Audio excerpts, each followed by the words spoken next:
చెవిళ్ళ bus ప్రమాదంలో గౌతాపూర్కు చెందిన వినయ్ కుమార్ క్షేమంగా బయటపడ్డారు. హైదరాబాద్లో ప్రైవేట్ స్కూల్లో టీచర్గా పనిచేస్తున్న వినయ్ కుమార్ ఉదయం తాండూరులో బస్సు ఎక్కి బస్ డ్రైవర్ వెనుక 6వ సీట్లో కూర్చున్నాడు. ఆర్టీసీ బస్సును టిప్పర్ ఢీకొన్న ఘటనలో అతని ముందు సీట్లో ఉన్న ముగ్గురు అక్కా చెల్లెళ్లు మృతి చెందగా తన పక్కనున్న మరో వ్యక్తి కూడా మృతి చెందాడు. వినయ్ కుమార్ మాత్రం బ్రతికి బయటపడ్డాడు. అద్దాలు పగలగొట్టుకుని బయటకు వచ్చిన వినయ్ కుమార్ మరో ఇద్దరిని కండక్టర్ని కూడా బయటకు తీశాడు. మన్నెగూడ దాటిన తర్వాత ఇంద్రారెడ్డి నగర్ ఉంటుంది కదా, అక్కడికి రాగానే టిప్పర్ డ్రైవర్ ఆపోజిట్లో వచ్చి డ్రైవర్ సైడ్ నుంచి మొత్తం క్రాష్ చేసింది. చాలా ఓవర్ స్పీడ్లో ఉండే బస్సు ఇప్పుడు కిందికి దిగడానికి కూడా రోడ్ చిన్నగా ఉంది.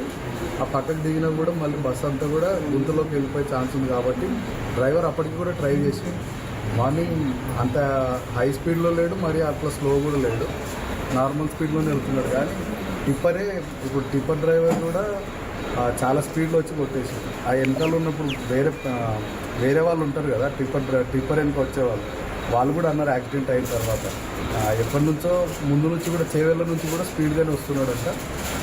మోస్ట్లీ కారణం అయితే ఆయననే. ఒకవేళ టిప్పర్ కనుక ఎంటీ లోడ్తో ఉంటే మోస్ట్లీ ఈ చనిపోయిన వాళ్ళ సంఖ్య తగ్గేదేమో. కాకపోతే